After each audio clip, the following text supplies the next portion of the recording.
and I'm the CEO of the Policing Authority. I just want your attention just for some general safety announcements before the meeting commences.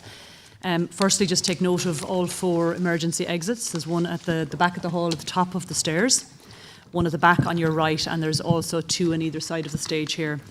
And naturally, in the event of an emergency, just please leave the building by your nearest exit. If you do need any assistance, there's members of the Policing Authority staff located at various points in the room. As you'll be aware, the event is being streamed live on the internet, and a recording will be made of the meeting for online broadcast.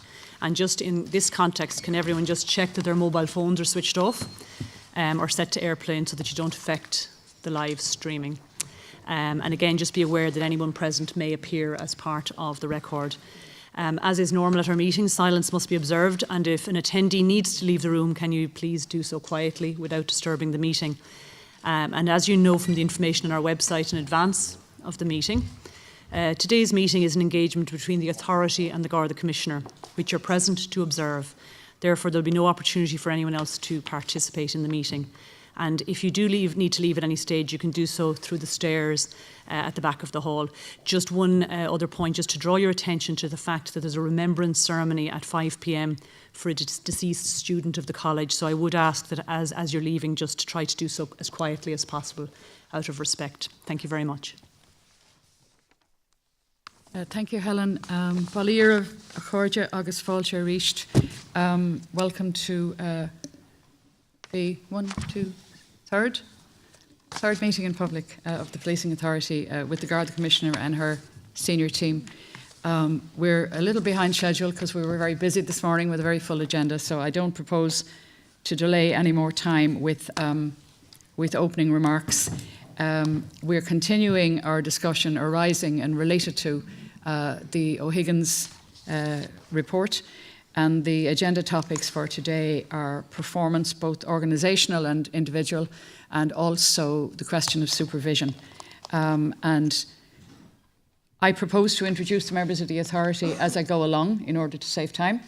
And Commissioner, maybe in the same vein, you might introduce your members as you go along to save time. And I invite you now to make any opening remarks you wish, and then we'll take it from there. Okay. Thank you, Chair and members of the authority. At this meeting, you've indicated that you want to deal with performance management and supervision arising from the examination of a particular Garda district from 2007 to 2008 by the O'Higgins Commission. The O'Higgins report highlighted that the failures in that Garda district were at a human level and caused by poor individual performance and in many instances by poor supervision. Under our Modernisation and Renewal programme published earlier this month, a number of measures have been introduced to strengthen supervision and accountability of all Garda members and throughout the organisation. And by the way, I would like to register how good it was to have you, Chair, present at the publication of the programme to underline the importance of setting out to professionalise, modernise and renew on Garda Síochána. I thank too the members of the authority for their input into the development of the programme, and as outlined at previous meetings, very much welcome the opportunity to present in detail to the authority progress against the initiatives which will combine reform on Garda Síochána into the future. All of the initiatives in the Modernisation and Renewal programme are focused on delivering real and effective change over the next 5 years. It will ensure the consistency and standardisation of service delivery. In the process, it will set out to prevent the kind of lapses that O'Higgins and indeed other reports have identified. Let me give you an example. Probationer Gardaí. Our new training regime sees a tested probationer Gardaí assigned to a training station where they're accompanied by fully trained tutor guard and where there's a supervising sergeant. During 34 weeks foundation training, the performance of the probationer Gardaí is regularly monitored to assess if they can progress to the stage of being autonomous within standard policing supervision. Our performance accountability and framework process and procedures are being revised. In light of the O'Higgins report and other reports, and including the Garda Inspectorate reports, they will set out guidelines to be applied at district, divisional and regional level to formalise accountability at all sections and throughout on Garda Síochána, particularly in relation to incident management, crime classification and resource tasking and daily unit briefings.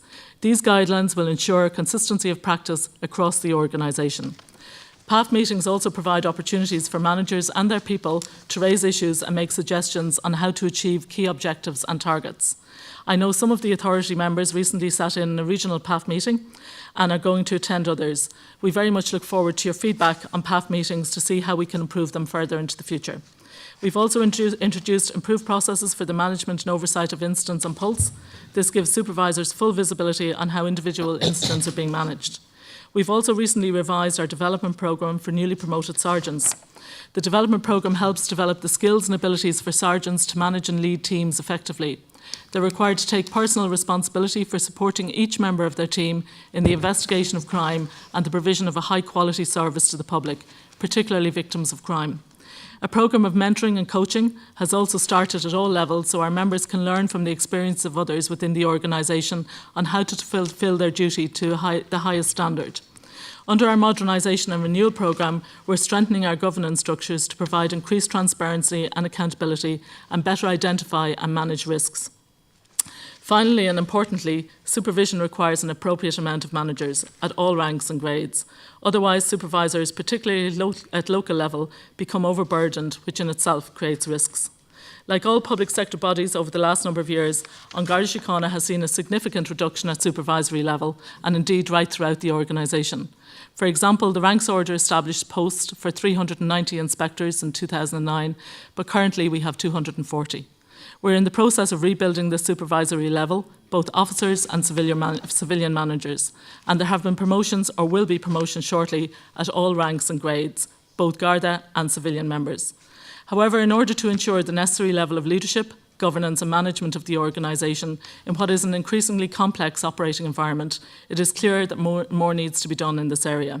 Managing the day job and at the same time implementing the biggest reform programme in the 94-year history of Garda Síochána requires a cohesive and adequately resourced management structure.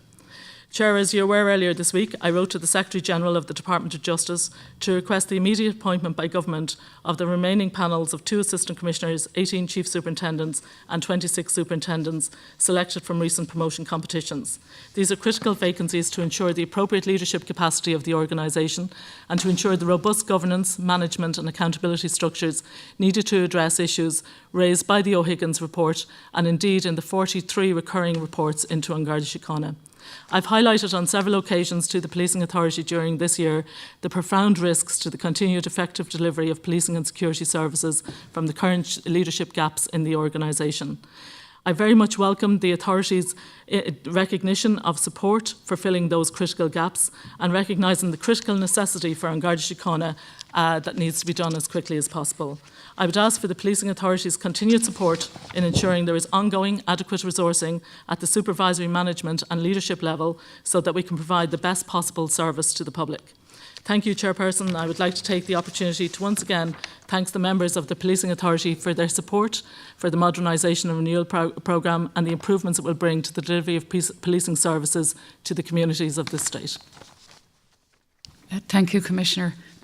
Excuse me. And just by way of information, we did have a discussion this morning in our own meeting about your senior appointments. And while we recognise that the numbers in the various Garda ranks are a matter between yourself, the Minister for Justice and Equality, and the Department of Public Expenditure and Reform, we did agree to write to the Department to support the filling of senior positions up to the Employment Control Framework number, which is the number that, as far as we know, represents the sanctioned number. Having regard to that, I think perhaps the numbers in your remarks seem on the high side, but that's a matter between yourself and the Minister. Our main concern is to continue to underline our view of the important reform inherent in moving the appointment process under the auspices of the authority as soon as possible.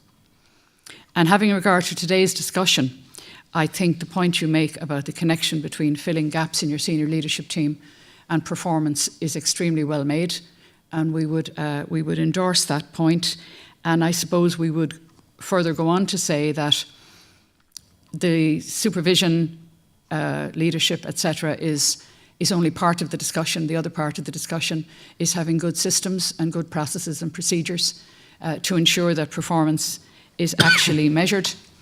And so some of that will form part of the conversation that we're going to have over the next couple of hours. So with those remarks, can I invite Maureen Lynott to start our discussion on organisational level performance. Can I be heard? Is that okay? Yeah, up there in the bleachers. You can hear me? Yeah, thank you. Commissioner, accurate knowledge of operational performance in large organizations is both essential and challenging to determine. My colleagues shortly will discuss individual performance and supervision as raised in O'Higgins. So it would be helpful if for now, we could focus on organizational performance.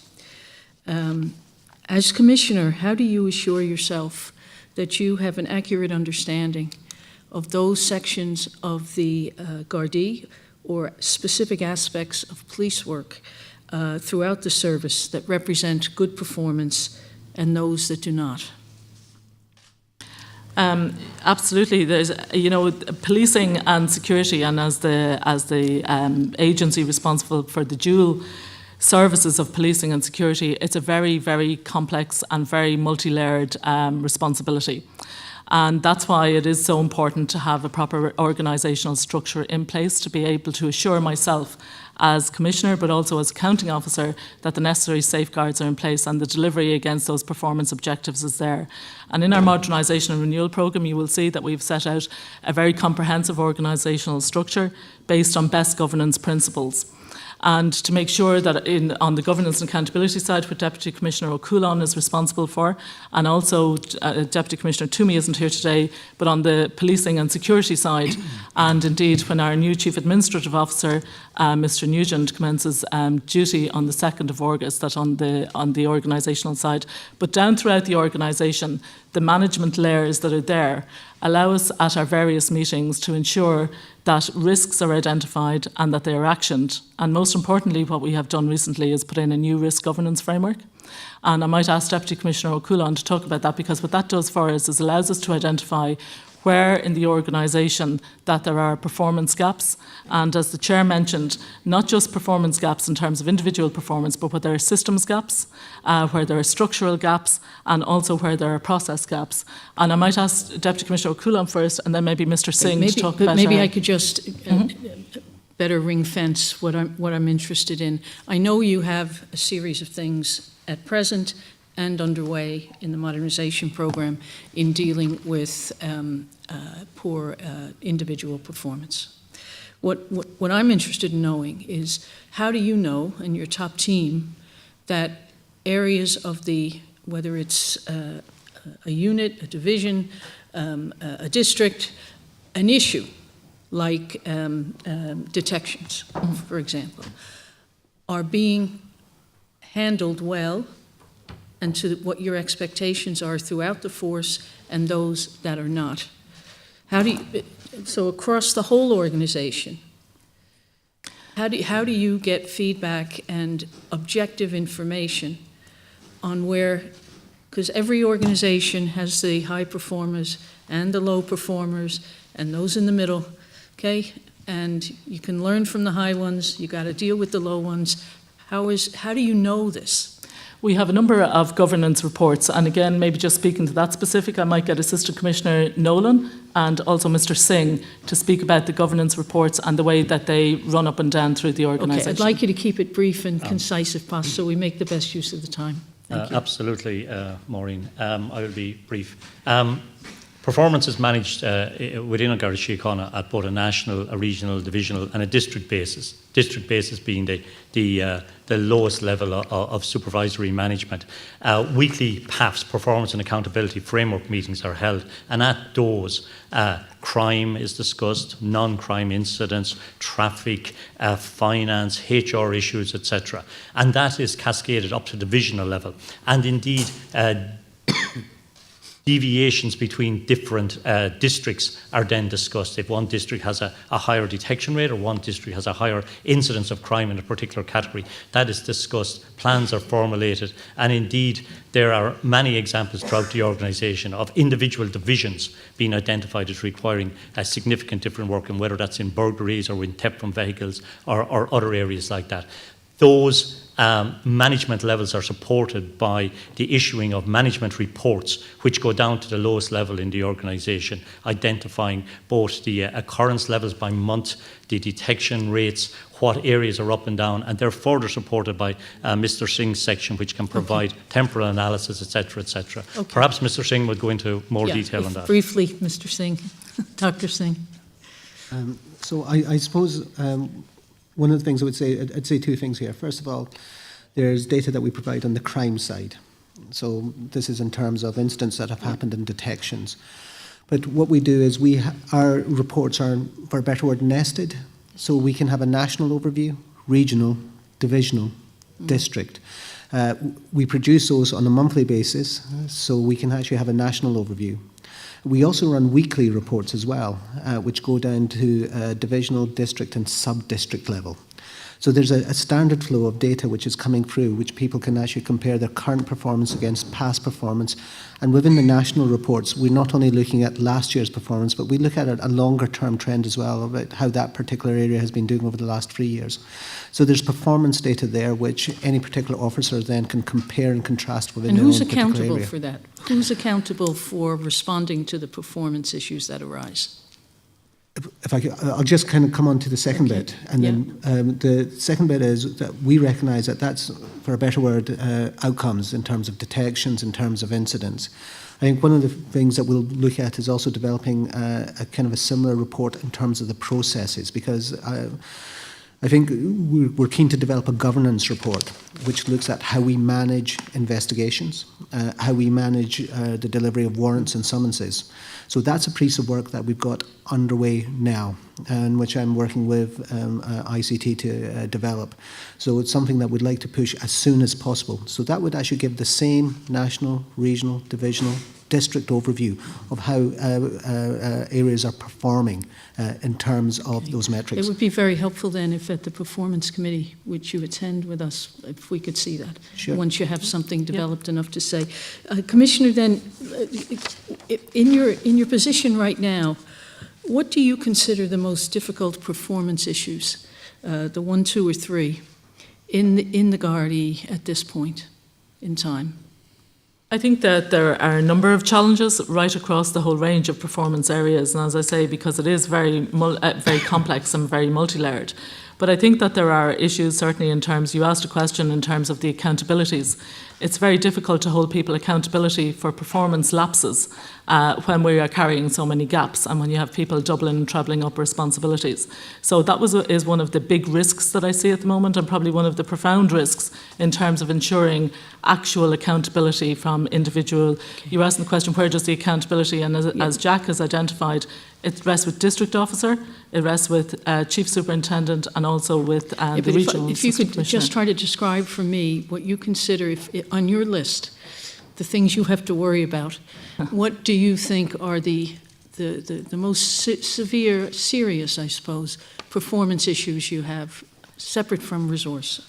And separate from risks?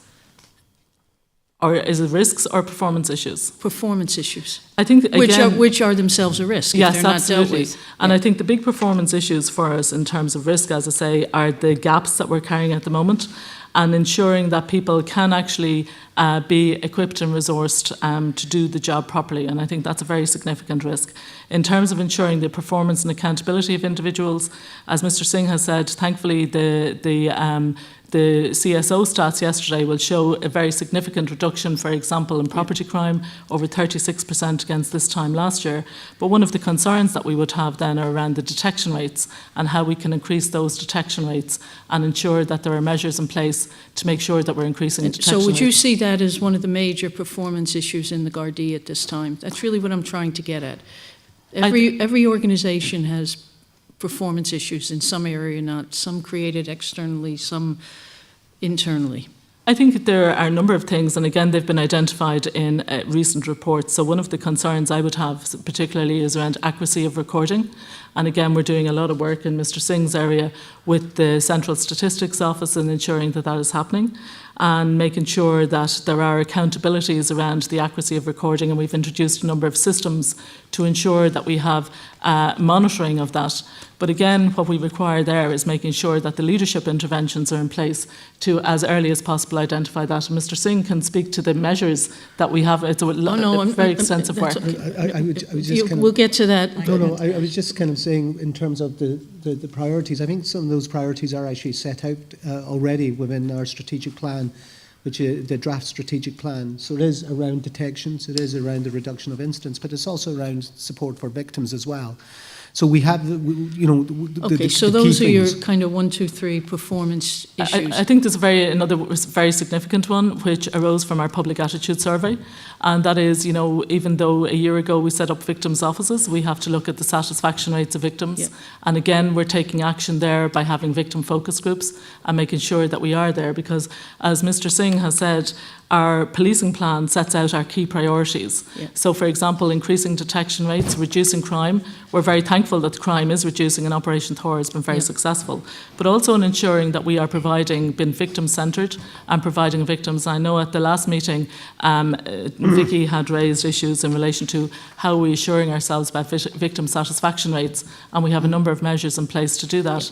So making sure that we're achieving against our overall performance objectives are key priorities. But if I was to list them in 1, 2 and 3, if we're going to change the culture of the organisation in the way that we wish to do, one of the things that we want to do is make sure that we reduce crime in the first place.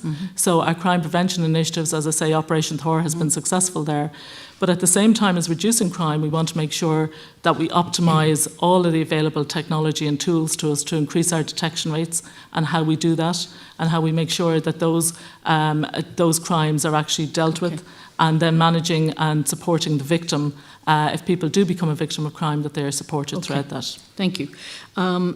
In their report, I'll just move on now. In their report of November last year, the Garda Inspectorate recommends that in order to address performance in the round, good, bad, and average, and data issues, an organization-wide performance measurement system be implemented here, similar to those in New York and Scotland, and the inspector report describes those systems.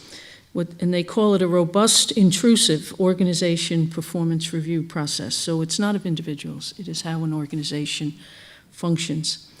And they consist of using appropriate data to measure Garda performance, to measure it rigorously, to drive management strategies, address unsatisfactory performance, learn from good practice, and drive continuous improvement. And this is all concerning management. Okay, it's not down to individuals. This is about management at the various levels of the organization and how management functions. And as an important, rigorous tool for you, Commissioner, to hold divisional chiefs and assistant commissioners accountable.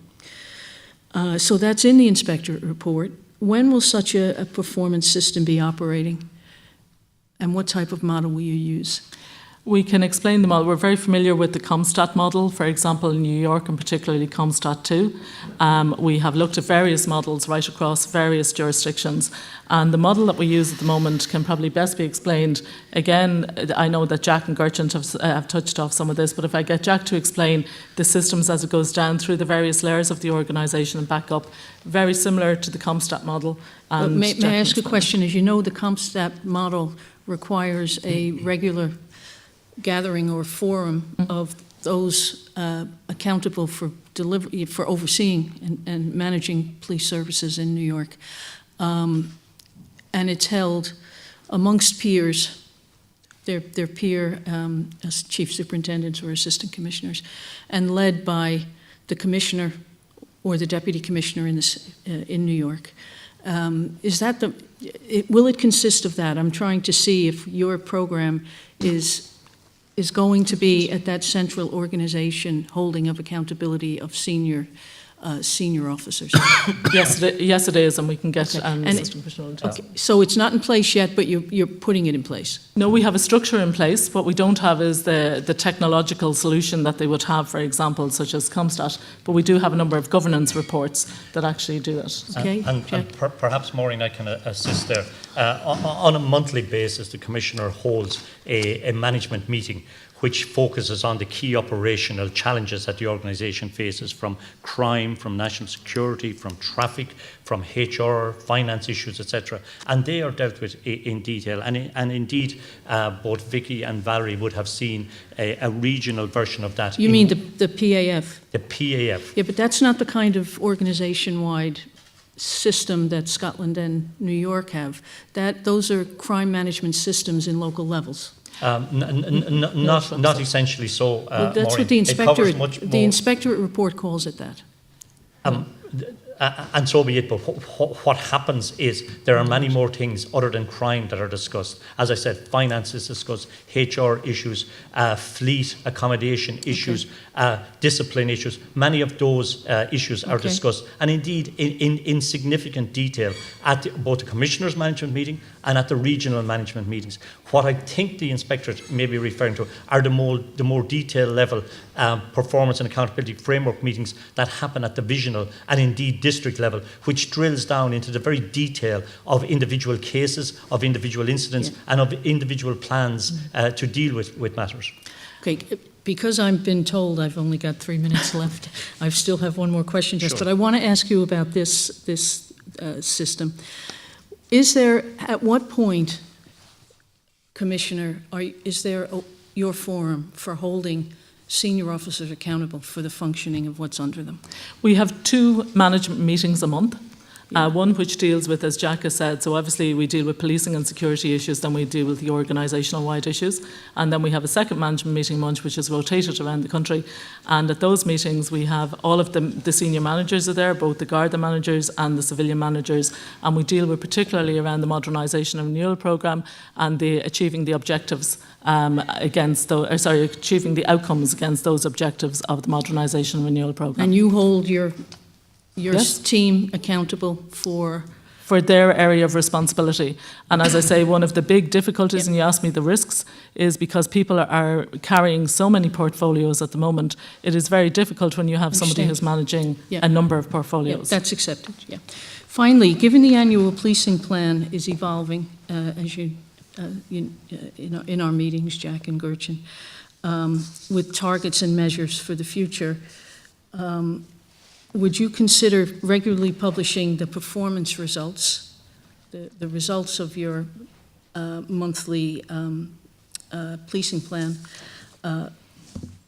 before our public meetings? I'm not suggesting right now, because I know you're working on it, but certainly for 2017, it would be very useful for the public and the media to hear about the ongoing police activity and issues and how targets are being achieved, rather than just big problems that we discuss here.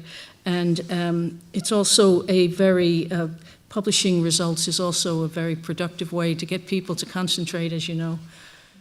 Absolutely, and it's something that I think that it would be very useful, because our approach to creating a framework of performance has been to cascade down from our modernisation and renewal programme into, as you know, our strategy statement, into our policing plans. And absolutely, and the type of data, performance data that you're speaking about, actually is dealt with locally at joint policing committees quite a lot. Yeah. So I don't see any difficulty at all in wrapping it up into this forum. Grant, very good. We'd appreciate that. I think it would be very beneficial. Thank you, Commissioner. Thank you. Thanks, Maureen. I'm now going to pass over to Noel Brett, who's going to ask about some supervision issues, and then we'll take it on from there. Thanks, Chair. Commissioner, the O'Higgins report, and indeed earlier reports dating back as far as Morris, they highlight repeated inadequacies and failings in the supervision of frontline Gardaí. Indeed, those reports make for fairly dismal reading. O'Higgins, for example, highlights a number of instances where he felt that supervision was an issue. For example, the Lakeside Manor assault, the 2 incidents involving Mr. Jerry McGrath, the Crossan Public House matter, and indeed in Chapter 14 he seems to suggest, or he does suggest, that the lack of appropriate supervision at frontline may be a systemic issue nationally. And the Garda Inspectorate have also raised their concern about basic frontline supervision. So I suppose I'm interested in hearing, as Commissioner, CEO of Garda Síochána, what's your professional assessment as to the root cause of these continued repeated failures in basic level supervision? I think there are a number of issues were identified in O'Higgins, and as you say, O'Higgins is one of a number of recurring reports, and unfortunately there have been recurring issues arising. And some of it are attributed to human failure, others are attributed to systems failures, and some are down to good supervisory management at all levels. And I think that when we look right across the system, I think, as the Chair has said at the outset, performance really, yes, you're expecting individual performance, individual supervisory performance, but then you also need systems and supports that are there to help people. So a lot of the last 2 years we have spent actually putting in place, particularly in the aftermath of report number 10 of the Garda Inspectorate, and indeed a number of the previous reports, putting in place systems and supports that will actually ensure that people are there. So for example, some of the issues that we have dealt with recently were particularly around, on Garda Síochána deal with about 1 million incidents, just over 1 million incidents a year. And one of the things that was identified quite rightly in a number of reports, and it's more than just, and we've had lots of discussions ourselves about this, more than just technological solutions, but putting in place a system on our pulse system, which actually allows us to monitor those incidents and how they're being signed and where the supervisory assignment is. And again, I might get Jack to speak to that. Yes, Commissioner and Chair. We've touched off this at the last meeting, and one of the upgrades to the Pulse system. We're going to be having a separate discussion on Pulse because Valerie has some questions. So unless it's directly related to Noel's question, I think it is, Chair. Yeah. And we did discuss this earlier. The Pulse system records all incidents that are reported to on Garda Síochána, and that contains all the basic facts around the case. But the additions that have been put in, as the Commissioner has pointed out, is that it has allowed the investigation of that incident to be tracked and a record of that investigation tracking to be maintained online. And that includes recommendations from supervisors, the fact that a supervisor is allocated to each incident and to supervise the investigating member. It allows for the updates. It has a number of categories such as active, closed, review date set, and it sets a review date of any duration as selected by the supervisor, so that a warning signal is flashed both to the supervisor and to the investigating member that whether progress is lacking or other activities have to be engaged in. And that comes up every time the Garda member concerned logs onto the Pulse system. He or she gets a warning message: you must deal with this incident. And maybe if I can, because I think the supervisory issues also that came up, and Mr. Justice O'Higgins identifies it as about continuous professional development and particularly training for supervisory management. And Assistant Commissioner McMahon has been doing some work in that regard, so we can tell you about the interventions that we've taken there. Well, that's really useful. I mean, I guess you've identified for me some human failures, some systems failures. I think O'Higgins gives example after example after example, and I really welcome the things you've got in your modernisation programme in terms of CPD and those type of things. But what I'm interested in hearing about for today is, could you outline for me the key steps that your leadership team has taken in the last 2 years, what's changed, and what's your evaluation of the interventions to date as opposed to what you've planned? Yes, well, maybe if we talk about I know at our last meeting we had an opportunity to deal with the victims' offices, but maybe I'll get Assistant Commissioner McMahon just to speak about some of the interventions, the training interventions we've taken. Yes, in terms of the supervisory training, I suppose there's a couple of elements to that, and first of all, there's the promotion development programmes for the newly promoted sergeants, and indeed all levels. At sergeant level, which is the one we're primarily talking about here, I suppose the focus is it's a modular, 3 modules over a 12-month period. And those 3 modules primarily focus on, I suppose, the functional skills, equipping them with the knowledge in terms of legislation and so forth. Then there is the supervisory management piece, where we equip them with the skills in terms of motivation, tasking, monitoring, writing on investigation files, critiquing investigation files, and so forth. And the third element then is in relation to their own personal development. Understanding their own style of management, their decision making. And in fact, for the cohort of supervisors who are going through their promotion course at this point in time, decision making is a key aspect of that, and we're using the Garda decision making model to facilitate critical decisions and encouraging them to, critically analyse and work through a decision making model in arriving at decisions. I suppose one of the other areas that has been lacking over in the last number of years, particularly because of the downturn in the economy, has the whole area of CPD, and we're currently trying to rebuild that because, to be honest, it has been very much depleted, and we're in the process of rebuilding that. And I know one of the recommendations was that supervisory sergeants should have continuous professional development, and it is our intention to make that happen. And it isn't just good enough to give them their initial promotion development programme. There are ongoing issues, emerging issues that they will need instruction, guidance and advice on, and the plan is to do that. And I suppose, Chair, just to, on that point, the mentoring and coaching aspect has also been readmitted into all of our all levels of our promotion courses, from sergeant all the way through to assistant deputy commissioner. That mentoring and coaching happens. And in relation to the O'Higgins report itself, and it had a big emphasis on the student probationer numbers that were there. Another fail-safe that has been put in place by the Garda College in the last, since the new training programme began, is to ensure that all of the student probationers go to stations that have supervisory capacity to take those numbers on board, so that they do get that mentoring coaching and they do get the full input from the training regime for their whole probationary period.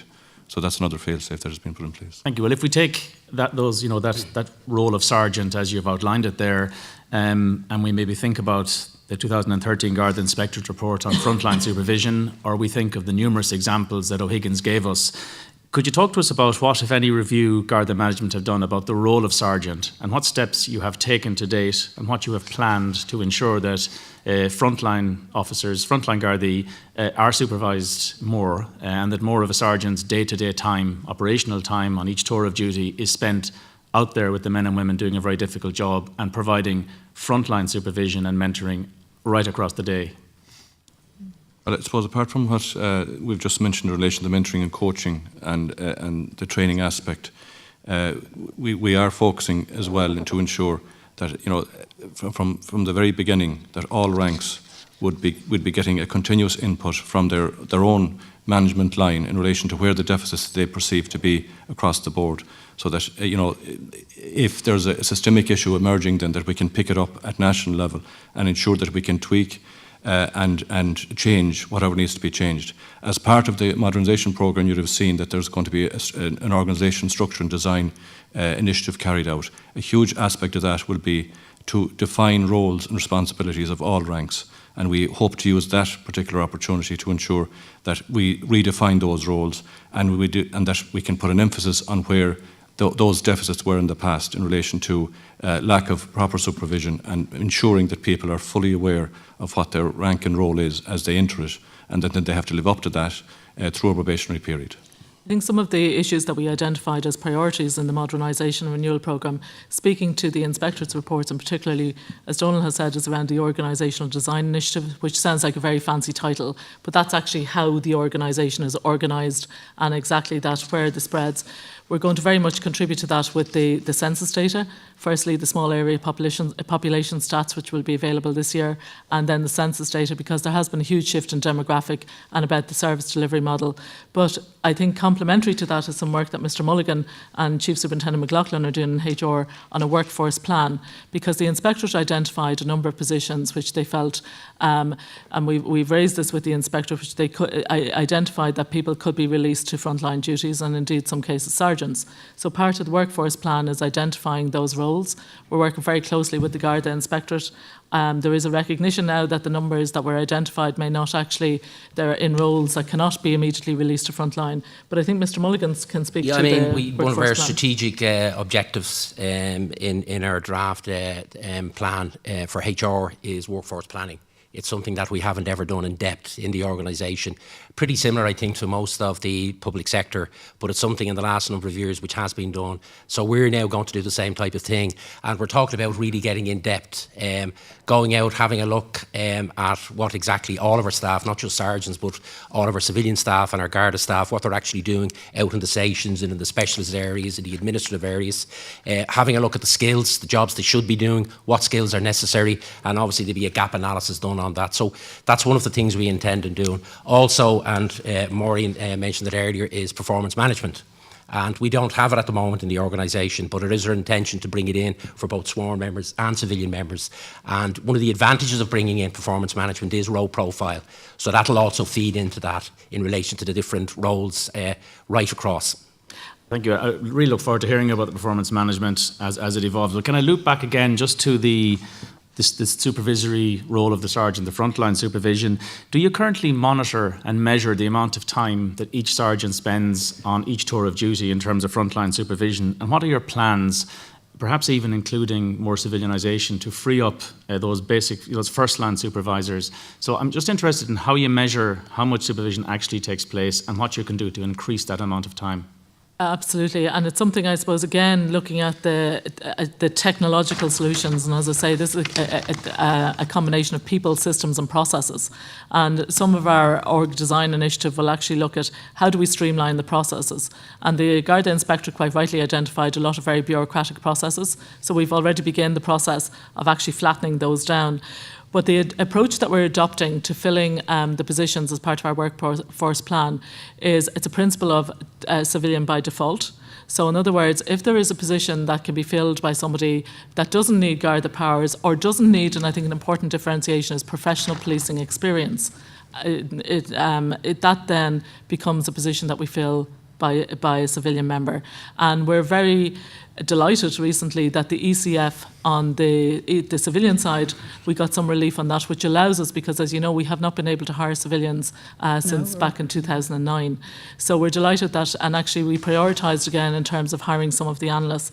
But in terms of ensuring that the time that a supervisory sergeant actually gets time, or sergeant gets time to actually supervise members or is engaged in supervisory activity, that's some work that we're doing again as part of the workforce plan, but we're doing it also on a day-to-day basis through the PAF meetings, and with I know Valerie is going to go into Pulse, as the Chair said, but there is a Pulse fix, and maybe Jack can briefly, in the vein of the question, talk to that. Yeah, I suppose, Chair, everybody is aware that Garda Síochána has come out of a difficult period where there has been a substantial reduction in personnel numbers, and that now is starting to increase. And indeed, thankfully for the last year or so, promotions to sergeant level have been ongoing, and we currently have had a very sizable promotion list. The number of sergeants across the organisations currently stands in and around 2,000 sergeants, and they're obviously dispersed among different roles across the organisation. But the key thing, and I have heard, and I often hear it, that there was no sergeant available.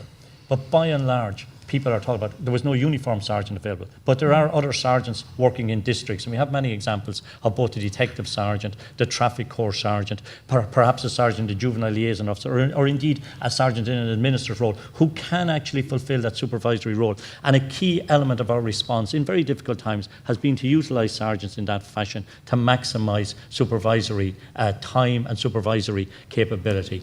Actually measuring the amount of hours or minutes that a sergeant spends supervising, as distinct from doing other duties which are significantly associated with the sergeant's role, such as crime investigation, such as management, such as meeting with other stakeholders, etc. They all form parts of the roles, and those ancillary activities eat into the actual physical supervisory capacity. But this is a challenge all police forces face. Yeah, no, I absolutely accept that. I guess, my purpose today is really around O'Higgins and the issues it's bringing out about supervision, and I understand the balancing act that's there.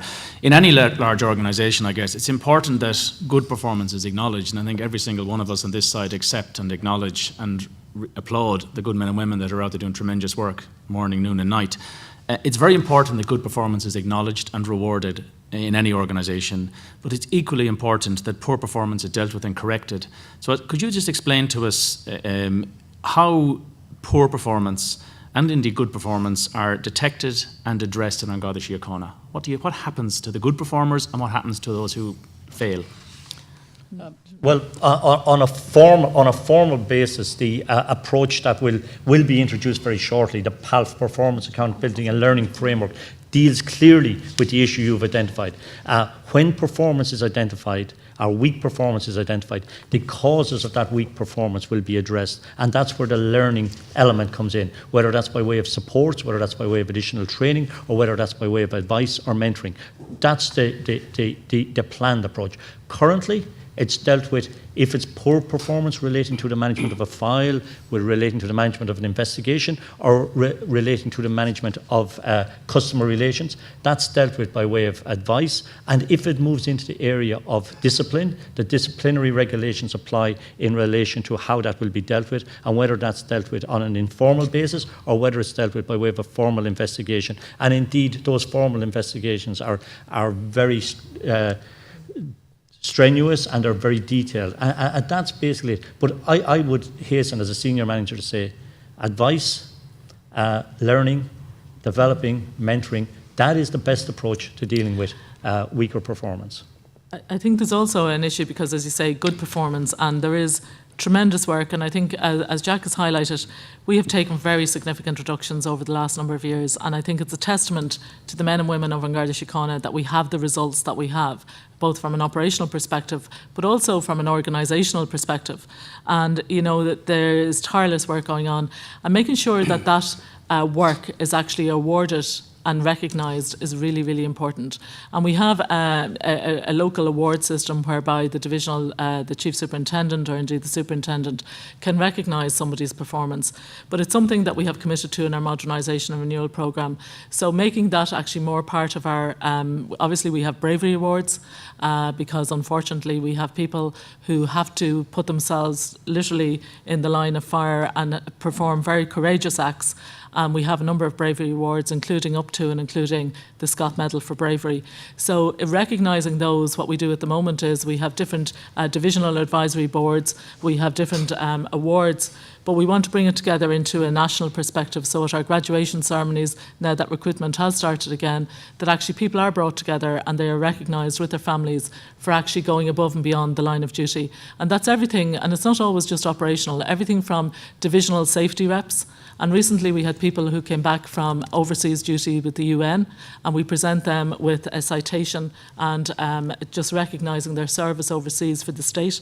But also at that we recognised our divisional safety reps, because they play a very, very important part in making sure that the organisation and the members in the organisation are supported. But wrapping that up into a national award scheme is something that we've committed to in our modernisation and renewal programme, and Donal is taking I'm almost out of time, so I'm just going to try and maybe shorten my last area I want to focus on. What I'm really interested in hearing, specifically now, because I'm tasked today with O'Higgins and supervision, what I want to know about, and I don't expect you to have these answers top of your head, and perhaps you'll give us a written supplementary after, how many members of staff, both Garda and civilians, at all grades, from the start right up through the organisation, have been sanctioned in the past 5 years for poor performance, and in particular for poor performance in their supervisory roles? And alongside that, how many members of staff, Garda and civilian, right through the organisation at all grades, have been commended for excellent performance, particularly in relation to their supervisory responsibilities and duties? Now, again, I don't expect you to rattle those numbers off. Very happy to receive a written response. Yeah. Maybe we'll give a written response on that, because, as you say, we could hazard a guess at the numbers, but we'd be better to be accurate. Yeah. I suppose what could be said as well in relation to this, where things could be systemic, where we could see that performance issues were systemic maybe, that our professional standards unit, our internal affairs unit, they all work very closely together to ensure that where we see maybe a training deficit emerging, that we can take action to correct it. Well, I think that's really to be welcomed, particularly in the context of Chapter 14 of O'Higgins, where he implies or finds that it potentially is systemic. So I really look forward to that working out. I think, Chair, that concludes me. If I could just come back in and give just a small piece of supplementary information. Every day senior Garda officers get letters of appreciation from the public about the performance of Garda members. Indeed, this morning I signed a number of letters going out to chief superintendents to be brought to the attention of individual members. And we're also currently working with our IT people to put onto the Garda portal, the internal intranet system, how we can show these letters of appreciation that indicate and show the value that is placed on the performance of members of Garda Síochána. Well, I think, Jack, that's hugely important. And if you can reflect that also, when you're giving me the sanctions, can you also give me the positives? And that data is really useful. Thank you. Thank you, Noel. Any other colleagues before I pass the baton? I have one or two follow-up questions. I'll come back to you in a second, Judith. Just on that point, Jack, I think that's really significantly important that you do that, because we tend to spend too much time talking about accountability in a blaming sense. And I think accountability when somebody does something good, particularly in the eyes of individual members of the public, is enormously important. Could I just endorse in relation to Noel's question about the written report we're looking for? We're looking for instances in relation to performance, not conduct. There is a difference, and public sector bodies struggle with this, and I know that, but this is about performance and supervision, not about misconduct in a disciplinary sense. So I just want to clarify that piece. And Donald, could I ask you a question, or maybe it was Anne-Marie, one of you talked about the training and the CPD training for sergeants. Yes. How many have received it in round numbers, or proportion? I don't mind how you express it. Could you give me some sense of whether this is something that's sort of in the single-digit percentages and on the way up, or is it something that is actually where you've made a fair amount of progress in terms of the CPD for sergeants? In terms of the CPD, you'll recall what I said was that the CPD was very much depleted over the last number of years due to the downturn on the economy, etc. What we are doing is rebuilding and restructuring our CPD function, and that is a work in progress. Okay. So we'll it hasn't commenced We'll yet. come back to that in another meeting. And then in relation to the training for sergeants, is simply newly promoted sergeants. Yes, did I get that correct? All newly promoted sergeants. Which is big numbers, small numbers? Depending on the year, it varies. But this year, I think it's So 270. 275. So at this stage, then, that's a sizable proportion of your sergeant complement. Mm-hmm. Yes. It has been trained. I think that's important. Are being trained. There are small classes of 20 or 25. So we'll be working through the list on that fashion. Thanks. Sorry, Judith. Yeah, I also wanted to ask a question of Assistant Commissioner McMahon, if I may, in relation to the training and the decision-making model that you referred to, because I'm interested to know, is that something that's being promoted right across the organisation or just with your recruits and newly promoted people? Because I know from experience within the rest of the UK that the national decision model was incredibly powerful. I'm conscious of the previous conversation we had about culture, in terms of changing the culture on the ground regarding decision making, and I'm conscious that we're about to go to consultation in the near future on a code of ethics, and it would be really useful for us as an authority to understand the decision making model that you have within Garda Síochána, and actually perhaps to consider including that in our code of ethics, with ethics and values at the very centre of that decision-making model. So yes. It would be useful to see that. Yes, the Garda decision-making model is Garda policy as a result of the use of force policy, and we have taken it now and we're using it it forms the basis of all decision-making and all instruction for our new recruits. In addition to that, all training programmes, the decision-making model, whether it's our senior investigating officers, whether it's our newly promoted sergeants, or any other cohort of people who are undergoing training, the decision-making model is at the core of all of the training. And we're trying to inculcate that for the very reasons that you just outlined, because it is extremely powerful. It provides a systematic process, a standardised process, and as you know from previous conversations, what we want to achieve is consistency across the board. So where you have a model where everybody is considering the same things, albeit that the situations will be different, but there are key actions along the way and key decisions and key determinants along the way that you consider before arriving at the decision. And that's exactly where we want to be and where we want to go to. So you'd be happy to share that with us? Absolutely. Absolutely. And it also forms a core part of our national operating framework. Right. So, for example, as Anne-Marie said, to make sure that it gets right throughout the organisation, it's fed right the way. So it's actually the central tenet of the operating framework.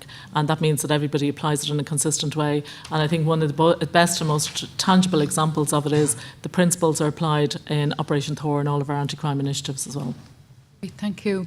Moling, please. Thank you. Thank you very much, Chair. I'm also addressing supervision and management, following up on Noel's questions. Inevitably, there'll be a certain element of overlap, and there'll obviously be further developing of some of the responses to the questions already posed. And Noel initially identified the Huggins report, the shortcomings that were identified in the whole area of supervision and management, and you responded to that. And indeed, you reflect in your modernisation and renewal programme what you anticipate addressing in relation to the issues arisen. Now, Assistant Commissioner McMahon, in a response in relation to training, spoke about CPD and ongoing training of sergeants. Hasn't started as yet, but in terms of, well, maybe let's start with the first one. When is it going to start? Okay, so in terms of saying it hasn't started yet, we did have a CPD programme before. Then when the downturn happened, there wasn't the finance or the resources to continue with that, unfortunately. Now, the promotion development programmes are ongoing and continued all through the downturn. However, the CPD hasn't commenced yet, but we're fully committed to doing that. But that requires a structure. It requires a structure at the Garda College to be put in place, and I understand from the Commissioner that that is going to happen in the short term. By short term, what do you mean? As soon as the superintendents are promoted, there'll be a superintendent put in charge of the CPD. So we're anticipating the current year, beginning of next year. Next week, hopefully. All joking aside, I think it does show because, again, we have a number of very critical vacancies, and as Anne-Marie has said, we're very anxious because it's something that our sergeants, our inspectors, and indeed our own members have said to us, and there's no doubt about it that training suffered as in any organisation. But we're very anxious, and certainly before year end. But as soon as we have the critical vacancies filled, there will be somebody put in charge of that, and that will be a national. Our intention is that we're actually going to regionalise it, so it'll be run in each of the regions. Where I'm going to is you speak about development opportunities, and my concern in terms of CPD is that if there isn't a mandatory requirement for ongoing supervisory training or say every couple of years, and that the point you make in relation to consistency, that the same message is going out there, the same sort of training, that unless it's mandatory, it's less likely to have much of certainly on a national impact. To what extent do you intend to make this mandatory? Perhaps I could come in there, Commissioner. Pre-2010 Moling, before we got into the depths of the economic recession, An Garda Síochána had a very highly developed CPD programme, supported by an educational programme and supported by a functional training programme as well in areas like firearms, driving, senior officer and investigating programmes and that. The CPD programme was headed by a superintendent, and annually there was a defined core CPD programme which delivered the core elements of latest legislation. If there was a new drunk driving requirements introduced, or for example drug driving testing, or those type of courses were delivered to the organisation.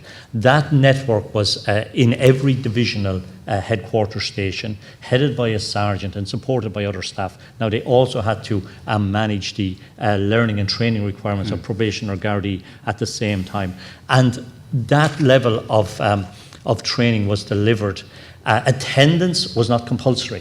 Attendance was desirable, but the training review programme that was conducted in 2009-2010 spoke about the desirability of protected study time and protected learning days and the gaining of credits for CPD. So while it might appear that we're in a low ebb now, That's as a necessary reaction to the very difficult financial times we're in. I take the point, Jack, but my concern is that you did have CPD in place previously, and yet you had what certainly appears to the reader of the O'Higgins report, systemic difficulties in relation to supervision and management. Yeah. Were you suggesting that wasn't addressed previously in CPD?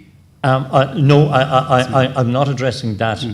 What I am saying is that the organisation had a very defined programme in place. What Judge O'Higgins so correctly identifies were lapses. And in an organisation, as the Commissioner has pointed out, that deals with 1 million particular incidents in a year, ranging in gravity from very minor to the most severe. Unfortunately, those lapses happened. We would prefer if they hadn't have happened, but we are addressing them through further developing what we had before and going to new places where they would become much less likely to happen. I think one of the things that's been very useful to us as well in terms of the array of reports, and as Jack said, we would much prefer that there were not recurring failures, but what it has allowed us to do is look at what needs prioritisation in terms of CPD training. So for example, O'Higgins identifies things from note-taking to instant recording right across the whole spectrum of activities, and what that has allowed us to do is actually look at redefining what our training programme looks like, making sure that all of those things are factored in. I think the other check and balance we have in terms of making sure of the consistency of application is the professional standards unit. And actually, I think Noel mentioned systemic issues earlier, and the issue in terms of making sure that are there pockets around the place? We were asked at a previous authority meeting, are there pockets? How can we be sure that these things aren't happening? Can I take it, though, Commissioner, that the CPD, particularly in the context of leadership and management and supervision, would be mandatory? Yes, yes, absolutely. And what we aspire to do, and obviously there are consultation with the associations as well, but what we would like to see is that every single member of Garda Síochána, but particularly supervisory management, has a number of absolutely critical days that they must give a year as part of, and we're doing some work from the HR side with CIPD in terms of getting accreditations and leading up to the various courses that we have internally as well. Thank you. The next area I want to look at is very much maybe associated to some extent with Noel's questioning on roles and the role of sergeant, particularly in the O'Higgins report. Voiced its concerns at what it said was the apparent absence in many instances of an active management style of supervision, especially in those cases where it's absolutely necessary. And the 2015 Garda Inspectorate report referred to the absence of intrusive supervision as being a major factor in many of the deficiencies identified in respect of crime recording practice and investigation of crime. And indeed, the GRA, in its submission for the 2015 report, highlighted that supervision has become one of the major concerns for all members of Garda rank. And further to the questions that Noel raised, and maybe some you've already included some in responses you've already given. What do you see will be the key differences in relation to how supervision is undertaken, notably at sergeant and inspector rank? What difference will you see? What difference might we see if we were doing a review of the Garda Síochána in, say, 18 months' time? I think one of the things that Mr. Justice O'Higgins identified is the need for clarity of role and responsibility. And indeed, it's something that we had identified as part of our workforce plan. So what we are doing is redefining all of the roles, rank, responsibilities right across the organisation, including, and I must say, for civilian members, because we now have a number of various people at civilian level who also have a supervisory responsibility. But I think in prioritising the role definition, and Mr. Justice O'Higgins speaks about the job description for a sergeant and making it much clearer what the accountabilities are. And as Anne-Marie has said, particularly with the newly promoted sergeants, we have already started that. So their primary job in supervision and the type of intrusive supervision that the inspectorate and is identified in the O'Higgins report. And I think that the thing that we will see, and I think Jack has alluded to it earlier, and I know Michael O'Sullivan has been doing some work on this. If we look at the pressures which were put on sergeants over the years, and in terms of the supervisory management, but also the bureaucracy that attaches thereto, by streamlining the bureaucracy, by freeing up the sergeants' time to be supervising their members, I think that will help. And as I say, I think the further civilianisation will now free up a lot of people from a lot of the duties that they had to do, as well as supervising the members. So the key difference that we will see is actually making sure that the priority and the primary role of a sergeant, and particularly a frontline sergeant, is actually making sure that they're supervising their members. And of course, there'll be a challenge for you and indeed for senior management to ensure that that is actually happening, and that in turn will require some form of framework for evaluation, supervision in that sense. Yeah. If I could follow on from that, Commissioner, I think the biggest difference, Moling, that you're going to see in the future is the sheer numbers. If we have 270 new sergeants, it makes a huge difference. In the past, Something wrong with the mic? Sorry, over the last 5 or 6 years, you could have a sergeant covering 5 units. And if you have 5 or 6 people on each unit, with any amount of incidents happening, balls are going to... It's a fair observation, Michael, but also if you recall in O'Higgins, it said the issue of supervision had nothing to do with the numbers at all. The numbers weren't an issue there, and it was from there that obviously that I and others would have had concerns in relation to potential systemic challenges associated. I appreciate that, but equally in O'Higgins, there was the absence of an inspector, which really compounded difficulties. I think we are down currently 38% of inspectors, and that's a huge number. Inspector is the overseer between all the sergeants, and when you haven't got an inspector in a district, you're not going to have the sergeants supervised, and it makes for huge problems. Now we have alleviated those problems with Pulse 6.8, and we can now see, track and progress the various investigations. But back to, at the end of the day, if you take 270 sergeants out of an organisation, we're going to have problems. We're going to have less problems in the future. I accept that, Michael, but I still, in the context and what we're doing here is reviewing the O'Higgins report, and quite specifically, it was clear that the numbers of sergeants was not an issue. Quite clearly, there was an issue in terms of clarity of role, whether those roles were being undertaken, and I think that was it. In terms of managing my time, can I move to another area totally different, and that's the whole issue of the churning of senior, most notably senior positions, and indeed right through from the Morris report, and indeed going back as far as the Patton report in Northern Ireland, right through to the Higgins report.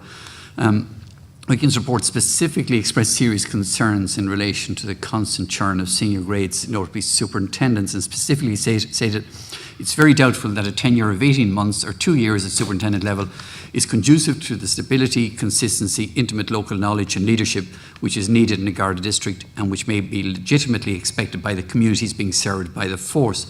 And it notes too that the situation, I think, Jack, you were confirming that in that report, or quoted as confirming that this situation wasn't confined to Bailieborough, but it was prevalent across the country. Have you taken any initiative to address that problem? We have taken a number of initiatives, and I think, again, it does speak to the numbers, because obviously what you have is, as you go up the ranks, so for example, at the lower levels, what we have is when people go on promotion, or sorry, on transfer in the first instance, we try to accommodate people now as closely to their home, but with all of the safeguards that we need to have in place. As you go up the ranks, obviously the apex gets much narrower, so you have far fewer people to actually allocate to different places. We do have a policy whereby that there is a minimum period of time that people serve there, but obviously that is subject to the exigencies of the service. What is that? It's 2 years. 2 years. Yes, but it is subject to the exigencies of the service.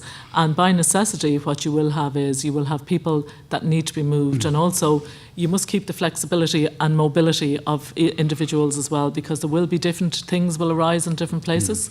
And while absolutely recognising, and I think it does speak to Michael's point as well, what we would certainly, and I know the Inspectorate in previous reports identified it, particularly report number 7, about the increases in, particularly at inspector level, because it's something that that is the glue that actually keeps the whole thing together. And go back to the accountability piece, I think that's really important. Quite rightly, O'Higgins doesn't identify that in his report, because that wasn't the issue, and as you quite rightly say, the issue there was clarity or ambiguity of role and responsibility. But I do think for superintendent upward, we have a very, very narrow managerial apex, which means that actually people, and as that they have to go into places, and then something else, you may have another thing happening here, so people have to be transferred, and we get a lot of flexibility out of all of our members. I appreciate that, and I have no doubting their individual commitment to their roles. But certainly it would appear to me, and sort of having been involved in a lot of organisations over a long period of time, and noting the uniqueness of the Gardaí in terms of understanding the issues in a particular area. If we think in terms of superintendent, understanding the issues, understanding the community, familiar with the even the players within it, it would appear to me that even the suggestion of 2 years is considerably short of the period that it would take in order for that person to be fully operational, fully contributing significantly and within that particular area of responsibility.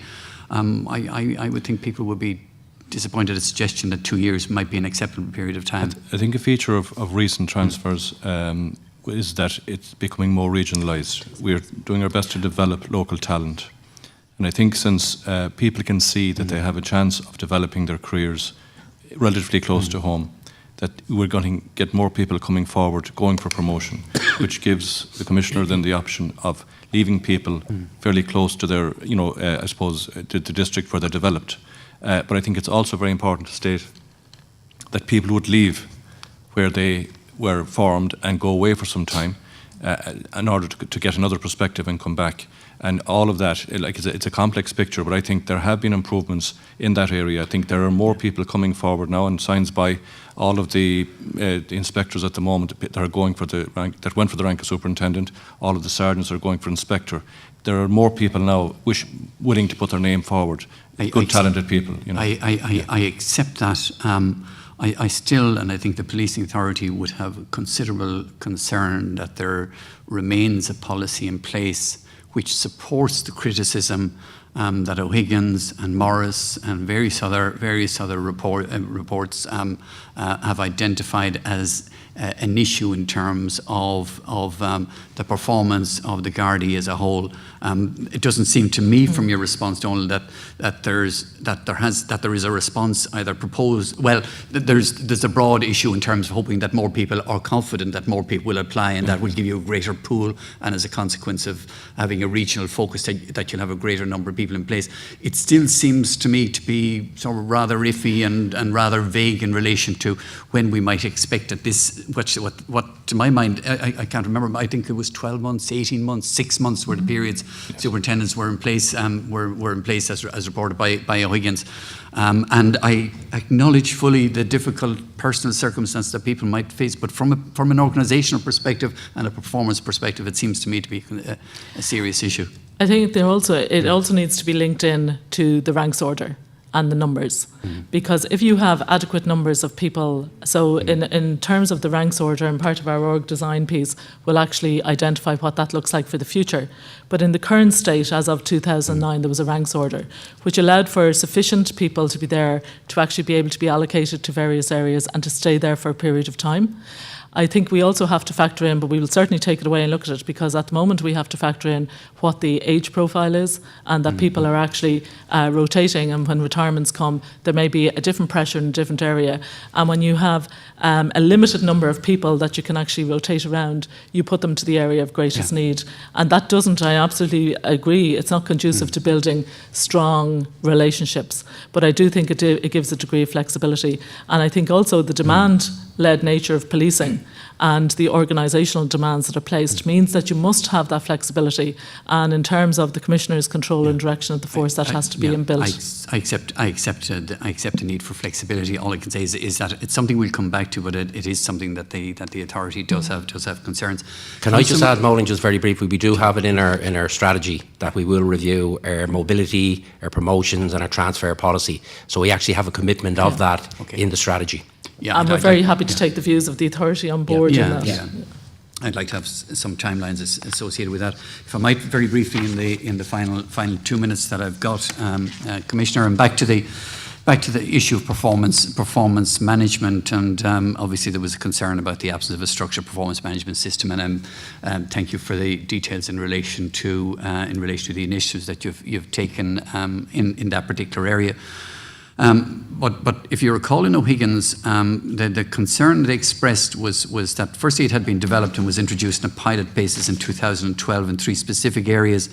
And Mr. Justin O'Higgins noted that even though it's now fully developed at that stage and was ready for use, it still hadn't been introduced. And then the report later notes that it's to be commenced within Garda Síochána in the second quarter of 2016, and obviously we're disappointed in relation to it. If I might just maybe move through your modernisation renewal programme, then committed to introducing the programme and spoke about a starting date of quarter 3 of this year with an estimated completion date of quarter 4 2018. When will it actually be in place? We can talk to that initiative, but I think the performance management is something that's been a bugbear of Garda Síochána, but not just on Garda Síochána, right across the public sector for a very, very long time. And it's something that we want to prioritise on. And I can get Jack to talk to exactly the initiative and the rollout of it. And it has been difficult to get consensus and agreement in terms of the rollout of it, but we are there. Just some dates, and Jack, because of the time. Rolling, as you can appreciate, individual performance management system is difficult for some representative associations to take, and there has been significant discussions on that. All of those discussions have come to fruition. We piloted the programme, as you know, 3 separate areas, very successful pilot. Key elements about the PALF programme is built on 3 main areas. It's built on people, it's built on work, and it's built on the organisation and how the individual can contribute to each of those. It's tied in closely to the district policing plan, and that allows the individual member to contribute to the national goals. But it also allows the superintendent and indeed the sergeant to have a role in ensuring that the member understands what they're contributing. Are you confident, Jack, that it'll be in place in quarter 3 as included? We're planning for it for quarter 3. Yeah. For me to say I'm confident, I was been with this programme since about 2013. I understand the various different reasons why things happen. There's a wider environment, there's industrial relations, and there's all kinds of things that can happen. But we are planning and working hard towards its implementation. Could pursue it in some length, but maybe just a very final one on that. Why is it taking until the end of 2018 to be fully in place? Significant component of the introduction is training. All members that take it up must be trained, and then we have to compete in the training area and prioritise what our training requirements are. But this will be absolutely prioritised. But every member has to be trained in how this thing works. Yeah. Thanks, Moling. Bob? Yep. Very briefly, Chair, because I'm conscious of the time pressure. 2 quick things. One, in relation to the point that Moling has just made, to echo that issue about the unease, I think about the 2-year issue and the position of superintendents. Many organisations have to deal with this issue. The diplomatic service has to deal with people being assigned to the other side of the world. It's not unique to the Garda Síochána. And I think it undermines to a significant extent the argument about the centrality of the district officer role in relation to the community if there is such rapid movement. It's a significant price to pay for flexibility. Michael O'Sullivan made a point earlier about in the context of the O'Higgins report, about the absence of an inspector. But the report also identified that there was an inspector, I think, in Belturbet, which had, it was at 20% of the business of Baileyborough. And it raises the question in my mind about the managerial role of the divisional officer, of the chief superintendent, and the capacity to deploy resources across the division and to have a view as to whether an inspector might be more appropriately located in one station than in another, or in one area than another, where demand might be greater. Yeah. This was a flexibility available to the division, which appeared not to be availed of. Yeah, the inspectors are very, very flexible and move around quite regularly. But I could be corrected on this. I think there was a business case in Baileyborough for an inspector which didn't materialise. But it is with the increased number of inspectors that there is greater governance. Needless to say, it's obvious, and therefore they managing the they managing the sergeants. Back to the movement of superintendents. It's not in many stations that that superintendents land for 18 months or 2 years. In some cases, superintendents land and they stay there forever. Some people go for promotion, look for a particular area, get it, and are quite happy. And the same with sergeants. In the past, it was the case that sergeants used to go there for a short period of time and move on. Now, with the regionalisation of promotions, as in looking at them in a more family-friendly initiative over the last number of years, sergeants went to regions and stayed there many 20 years ago, they went from Dublin to regions and then they came back. You rarely see that now. The same with superintendents. I think it will balance out as time goes on, that more superintendents will move to a location in the catchment area, particularly with better roads and stuff like that. There might be an hour from home, and so they will move there and stay in those locations. I don't see it happening as regularly in the future. I think that might be a very important point that Michael has just said, because I wouldn't like this report deals specifically with Ballybor at a particular point in time. And again, very happy to provide data. But we have managed, and I was asked a question earlier and we mightn't have answered it fully, we have actually managed to have people allocated to places that they can commute to. And I just think, picking up on the point as well, absolutely there are other organisations that deploy people overseas. A lot of those organisations actually recruit for people to be deployed overseas. Our model is that basically we need district officers in particular areas. In 2012, we shared with the Garda Inspectorate some work that we had done between 2009 and 2011, particularly around moving to what's called a functional model, which I think Bob might speak to something that you're saying.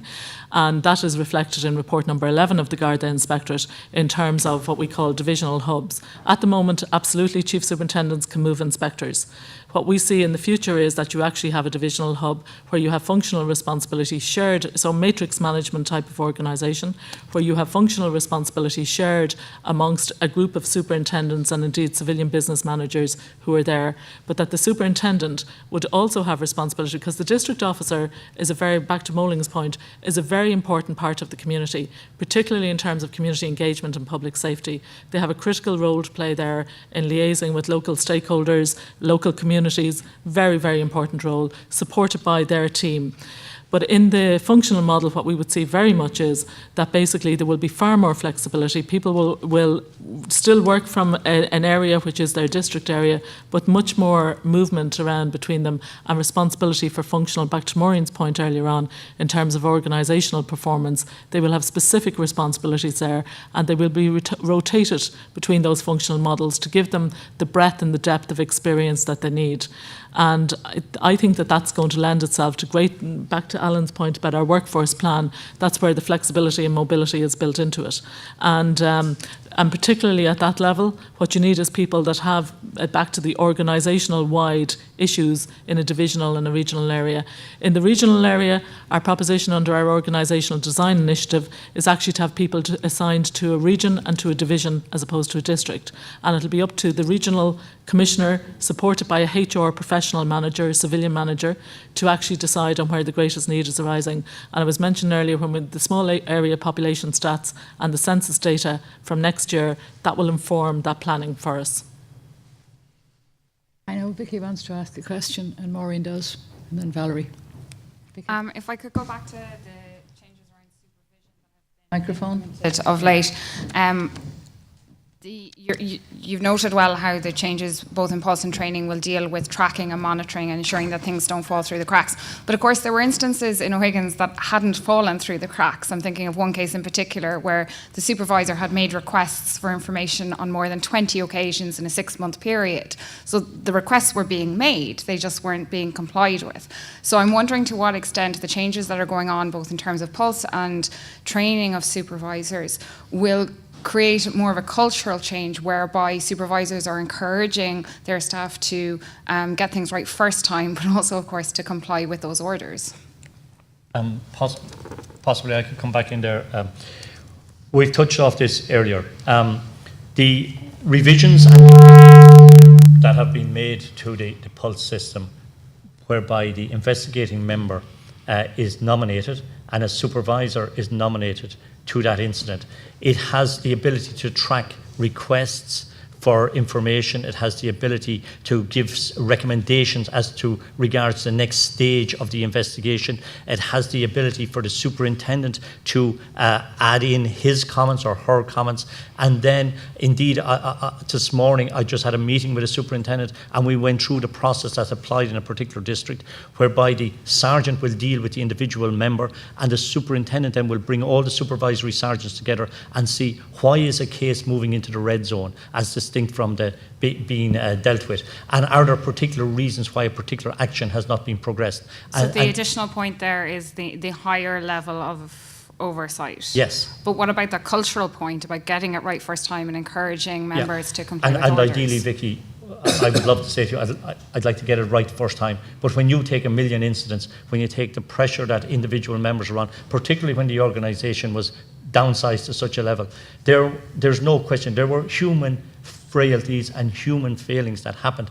What we have tried to do now is put in a system that will capture the majority of those human failings and correct them as quickly as possible. As we said the last meeting, the Commissioner can't guarantee that nothing will fall through the cracks in the future, but we are making serious efforts to capture as many of those failings as possible.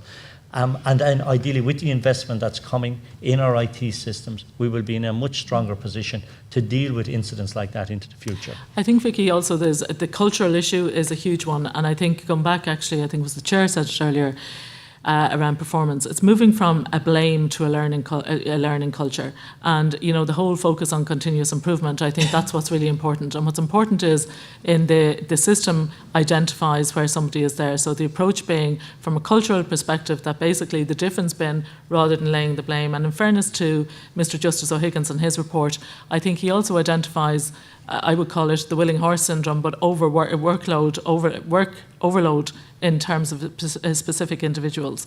And what we want to do is make sure that we're shifting to a place where people are supported and encouraged, and that's what the mentoring and coaching programme does, but also then that they get an opportunity to put that right and to learn from their mistakes. If they don't learn, then there's an escalation process which becomes a discipline issue, if that's the appropriate thing. Or it may well be that there's a different type of intervention needed. But I think that's going to be a huge cultural shift, because going away and then people are more inclined to own up to their mistakes. So if you move away from a discipline culture to a learning culture, you're actually looking at people owning up to their mistakes. And if they're genuine mistakes and they own up to them sooner, that coupled, and I mentioned the professional standards unit earlier, looking at the systemic issues, are there particular issues in a particular area that need an organisational intervention? So, for example, is it at a leadership? Is it at a supervisory management level? What are the issues that are going on there if they're recurring failures? So I think bringing it all together, it gives us a better, but I think, and I'm glad you brought up the cultural piece, because I don't think that we can overemphasise the cultural shift that this is, and making sure that people are held accountable and that there are people, as well as that, the performance issues, that we look at a learning culture. And I was particularly mindful of, in the immediate aftermath of Hillsborough, and the work that was done there, particularly by Sir John Stevens, and looking at COP culture and what does that mean, because it tended to be a blame culture in the past, but now a recognition that we need to move to that. Could I just briefly add to, in relation to the performance management side, when we introduce the systems, it would be our intention to have a quality control to make sure, to answer your question, Vicky, so in other words, we don't just introduce performance management and we leave it at that. We will quality control it, because one of the things we've learned from other organisations that have introduced it and from talking to them is that if you don't do that, your exact question, how do you know it's working, and etc. So the idea would be to put in, maybe at regional level or national level, quality control on it to make sure that the system is being worked right, etc. Thanks, Helen. Maureen, and then I'm going to Valerie. be very quick because I didn't get enough under the engine of it, because my time was up, and we're strict around here. But in regard to the organisation, performance measurement system, as described, as needed by in the inspectorate report, okay, to hold management accountable and to very objectively, through data, demonstrate performance. Jack, the system that you described, which I'm aware of from our other discussions, was not, in their view, they recommended that a different kind of system be in, and they gave the models of New York and Scotland, and there are many more, obviously. So my question is that an accepted recommendation by the Gardaí? And if that is the case, when will it be implemented? And that's the length and short of it, because I have to let Vicky go on. Valerie, excuse me. Okay. Obviously, all the recommendations when they come in a report, they're analysed deeply within the Garda organisation, and the Commissioner has accepted the report in general. Some of the recommendations are always debated. They're either accepted, rejected with modifications. In your particular case, I would have to go back and check exactly the status. Well, I've seen the letter that went, we were copied the letter that went to the Minister about this. And I don't think this was rejected. No, my question is, do you accept it? And if so, when are you going to change your process or introduce this one? We absolutely accept the issue in relation to performance, organisational performance management and performance management generally. We have looked at ComStat model and we've looked at the models in Scotland and in other jurisdictions, and we believe rather than copying things that we actually develop our own model, and we have started that process, and the Gertrude and others, including Jack, are working on developing that. We've already started the implementation, so it's a phased implementation in terms of the governance reports that are there.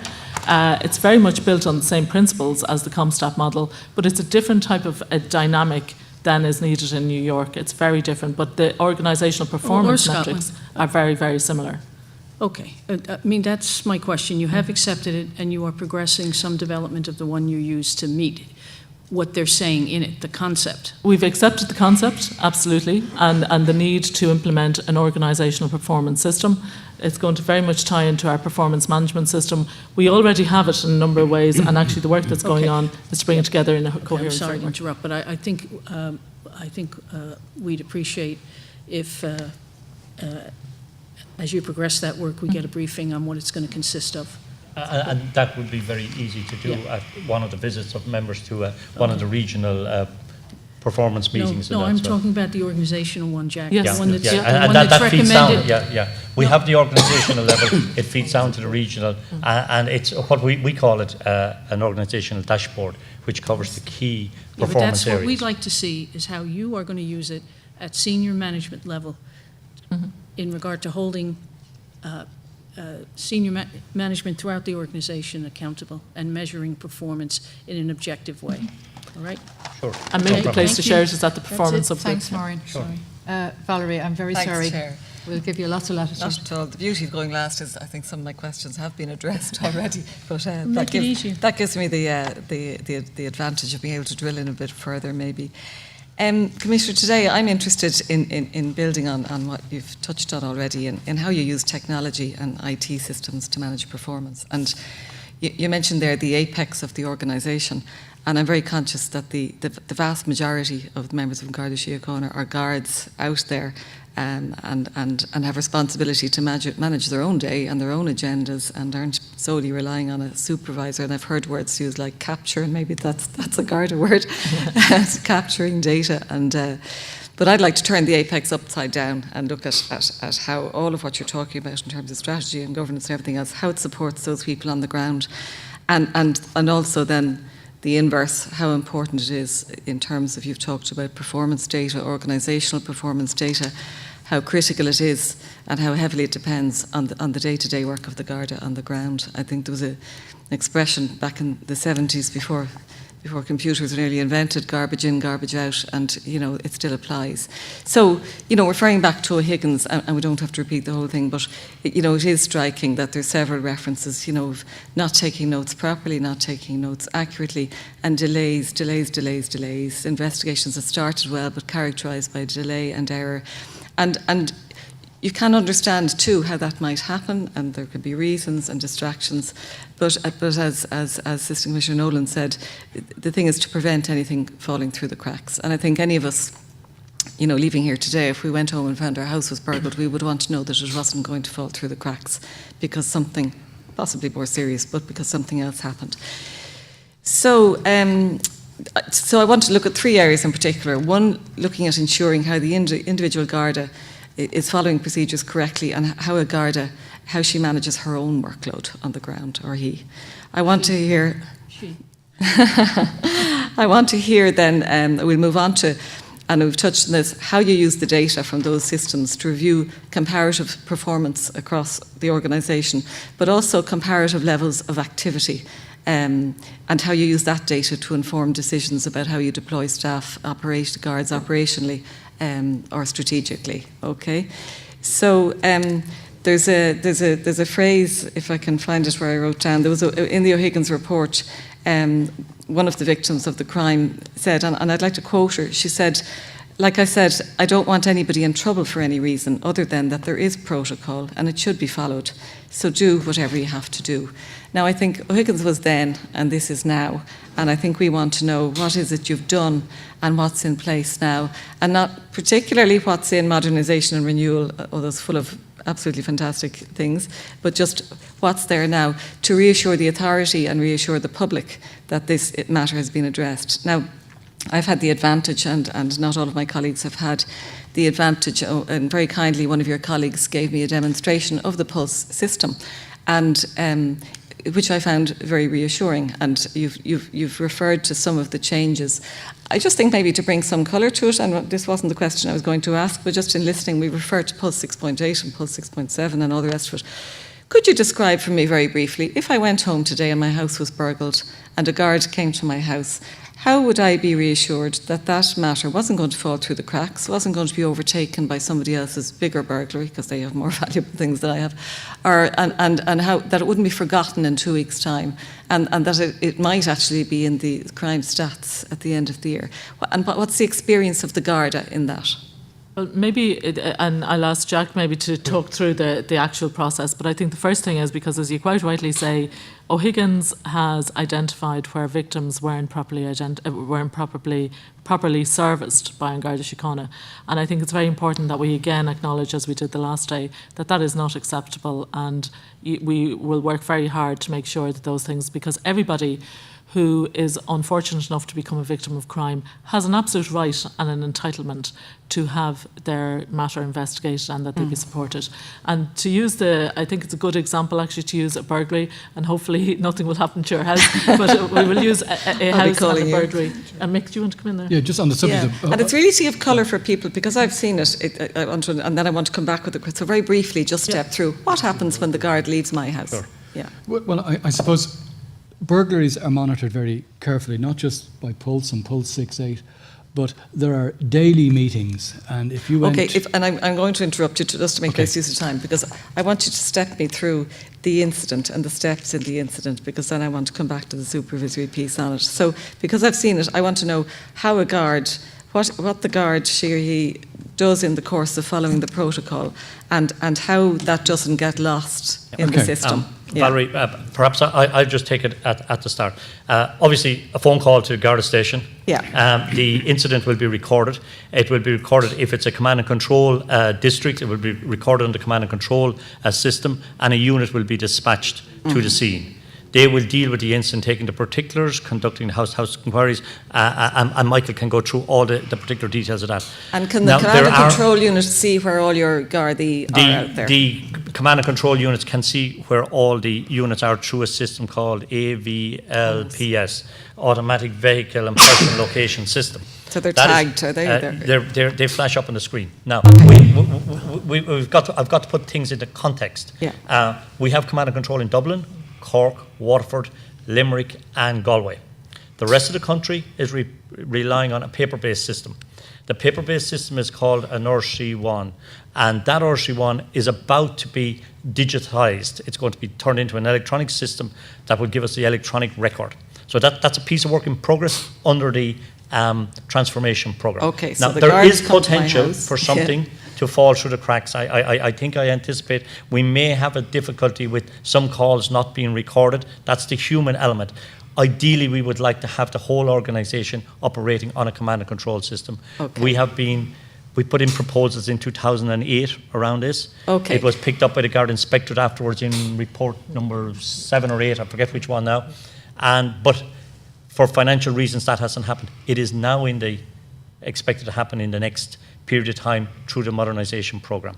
Now, so either through the system, I can't remember the initials, or the paper-based system is going to be digitalised. You have a record of all the calls. You find the person, because you've got this visual thing, you know where everybody is. You get the right person to me. Okay, the guard investigates. Unfortunately, I have nothing very valuable. So the guard leaves, and I'm thinking, I might think I'll never hear anything about this again. What happens next? At the scene, the investigation actions are taken. Those include taking the details of the crime and whatever forensics are available. The scenes of crime unit will come on the scene, etc. Local house-to-house inquiries will be made. System-wise, when the guard leaves my house, how do I know that goes into your big box of data? The Garda will then contact GISC, the Garda Information Service in Castlebar. The incident will be entered on Pulse. Okay, who are those people now? It's a call centre where approximately 95% of all Garda calls are recorded.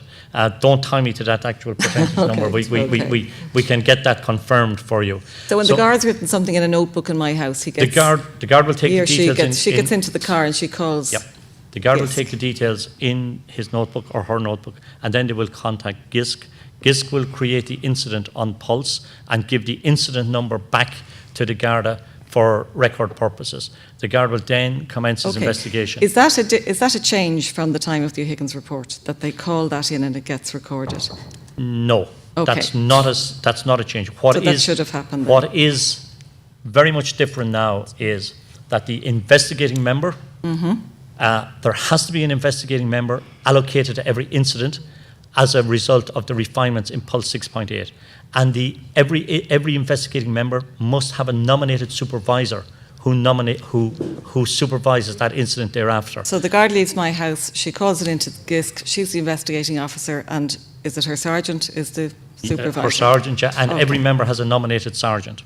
Okay. And then every morning after that incident, there is the daily PAF meeting where the superintendent and the relevant sergeants and what is now known as a PAF administrator, a dedicated Garda, who will check the system and see what are the investigative actions that are required in that particular incident. And that's where the recommended actions are recorded on this, such as contact local neighbours for CCTV. Has Scenes of Crime Unit submitted a report? Are there fingerprints available? Are there witnesses identified, etc., etc.? Okay, so where we saw in O'Higgins that maybe statements weren't taken at an early stage and maybe they were forgotten about. Are they in your system? Are they down with the deadline date on them? That will be picked up, and every day that incident is reviewed, the next review date is set. And then the Garda, who is the investigating member, when he or she goes back onto the Pulse system, they get a warning message. You have 5, 10, 15, 20 incidents that require attention, and those incidents are flagged in the traffic light system, green, amber, or red, that there is significant overlap in something or lag in something. And the superintendent then meets and has a conference with the supervisors onto why incidents are in the overdue category. Okay, and I'm just using the burglary obviously as an example, but I think it gives colour, it helps you to understand just the basis of all this, because I want to come back then to what you do with all the information that you collect along the way. So my burglary has been reported, right? And my Garda O'Sullivan has investigated and put it in, and Sergeant Nolan is on top of it.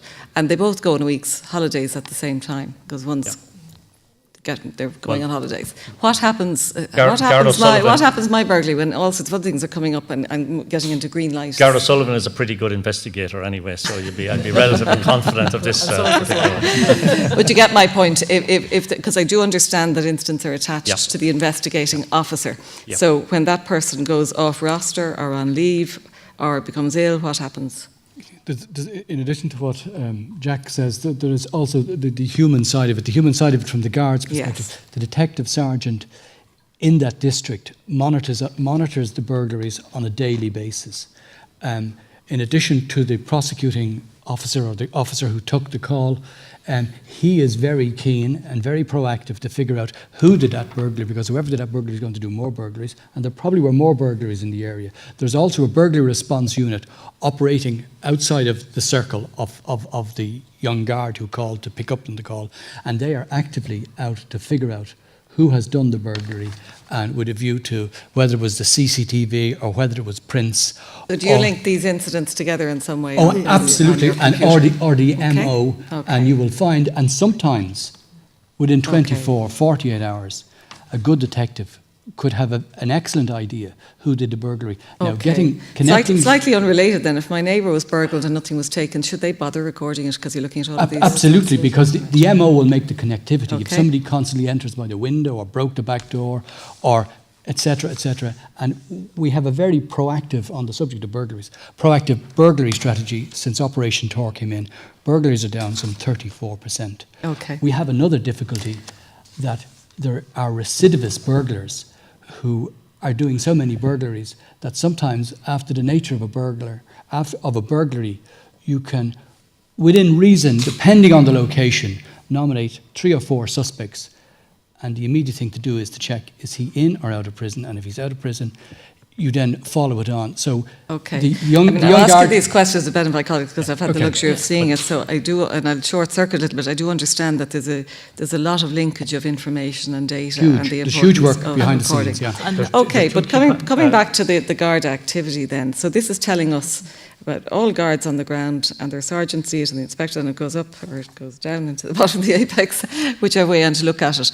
And so you have a measure there of the length of time it's taking Gardaí to get their statements or get to certain stages in an investigation. Do you? Now, I know all incidents are different, but I'm just thinking about in terms of performance and average performance. I'm kind of forming the impression that you have a big box of data there that actually records across teams and individuals, and you can see sort of, the average length of time it takes to get a statement or to do a particular type of activity, which I'm sure could feed into training. Do you do this with data? Do you look at activity on the ground and say, gosh, there's a pocket of excellence, or there's somewhere that, there's something amiss? A bit like somebody was saying do about that? commendations. Yeah. Yes, we do, and you can identify very proactive policemen, and you can identify policemen who are not as proactive as perhaps they should be, and a sergeant can quickly see that, and he can, to use the term, man-mark him to say, listen, you're not as productive as the rest of the guys, and maybe there's a reason for it. How do you do that in practice? Going back to, say, Maureen's management team, because activity on the ground isn't a performance measure, but in a complex activity organisation like the Guards, and in the kind of work you do, input measurement is important as well, and activity measurement on the ground is important. So do you feed that activity back, or do you propose to, back into your very senior meetings, saying, as Jack was saying, the PAFs, a good sergeant, if he's 8 or 9 or 10 men on the unit, he will quickly know who's a good guard and who isn't. Yeah. And back to the man-marking system. And when at the PAF, or meeting with the inspector, or meeting with the superintendent, it is easily to identify the guard who needs closer supervision or needs to be motivated, perhaps more than others. And obviously, I totally appreciate that there are reasons behind performance, and it may be related to the person, it may be environmental, it may be but having said that, information feeds in. Now, in another part of the Higgins report, it struck me, and it's probably a very simplistic measure, but there was a comment by Chief Superintendent Rooney about a particular Garda had a very low number of arrests. And it seems, is number of arrests a valid performance indicator, and is that the sort of indicator, maybe with other indicators, that you could ultimately use in terms of standards or targets if you implement a performance management system? I was going to say it's one measure, but it may not be the only measure, Yes, because actually the reality is that in an organisation which is basically community focused, the number of arrests can be an indicator. So, for example, if you have somebody who's working in, as Mick says, the burglary response unit, you might be looking at a measure for that, for the number of arrests of burglars for a specific area. But actually, it may not be the appropriate measure for somebody who's engaged in a community type of policing in a different area. So it's not easy. But I think maybe and I'm being told here that I'm out of time, but I just did want, I'm sure we'll come to back to this again, Commissioner, but maybe it's one for Dr. Singh, in terms of all of this, again, activity information, because this is new. I know that it's new in terms of the micro measurement of activities and the deadlines, so you have very, very rich data there. So can you use that to inform you in terms of deployment of staff, both operationally and, but more importantly, strategically? So let's take your burglary as the example. And we will finish that. So you've reported the incident. The incident's been reported on Pulse, there's a whole series of associated information in that, including the latitude, longitude of the incident, how the incident occurred, what was taken, time, etc. We use all of that in order to try and get a grander picture, a bigger picture of the nature of burglary incidents within your area. So is there a pattern in terms of time? Is there a pattern in terms of how the burglaries are occurring? And all of that we kind of can pull together into kind of intelligence packages, which we kind of disseminate down to officers in order to get them, to support them in order to deploy resources. I'll give you one little tidbit here, because I know we were pushed on time. The burglary that occurred, in the first 4 weeks, the likelihood of you being re-victimised is quite high. It falls off after that.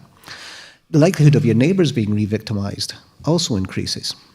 Because we know this from the analysis, one of the things that we did in Operation 4 was to ensure that we had callbacks, within the first 4 weeks, not only of your house, but of the neighbouring houses.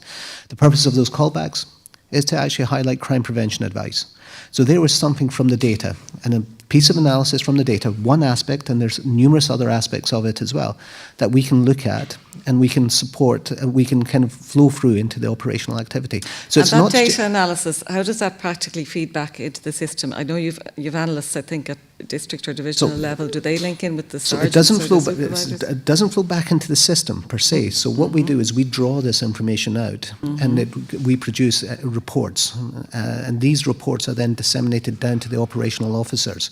So it'll be down to PAFs, for example. Okay. And it's there that actually kind of they get the insight above and beyond what you would see from an individual incident, or even looking at eyeballing a dozen incidents. Okay. It's there you begin to see I the was bigger one of picture. the members at the end. Yeah, I'm going to finish just by way of thank you, because I was at the PAF meeting, and I was in a position to see how that came together with the analyst, who was probably your own team, or working with the superintendent.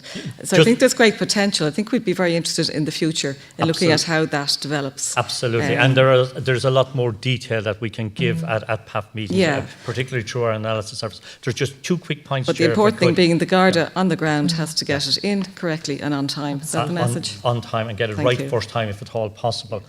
Just 2 quick points to make, Chair, that would help give some comfort to Valerie if she's ever a victim of burglary. I hope I'm not burgled. First of all, our new systems can identify repeat victims. So that's a very important piece of our service that we give. And secondly, our Victims of Crime office will contact you either personally or by way of writing, and have a plethora of information to help support victims of crime. I just wanted to try and close out on those 2 points. So people should always report. Absolutely. Absolutely. Thank you. Absolutely. And I'd say, just to finish off, the data is also used in the allocation of personnel, allocation of resources. That data is also feeds into that. In the workforce planning. Sin scéal eile, and I certainly thank you. want to talk to Alan in due course through the appointments committee. We will want to talk about that workforce plan, because I think we will want to see what's happening as opposed to what's being planned. Your intervention there, Dr. Singh, reminded me to ask you something we discussed this morning. The recent quarter of the attitude survey, when will we get it? Quarter 2. Well, whichever one is completed. Quarter 2 is completed, is it? Or quarter 1? Well, quarter 2 hasn't completed because it's still not the end of June. So I think we'll have the data tables ready the week after next. Very good, thank you. We look forward to that. Noel, you have a question?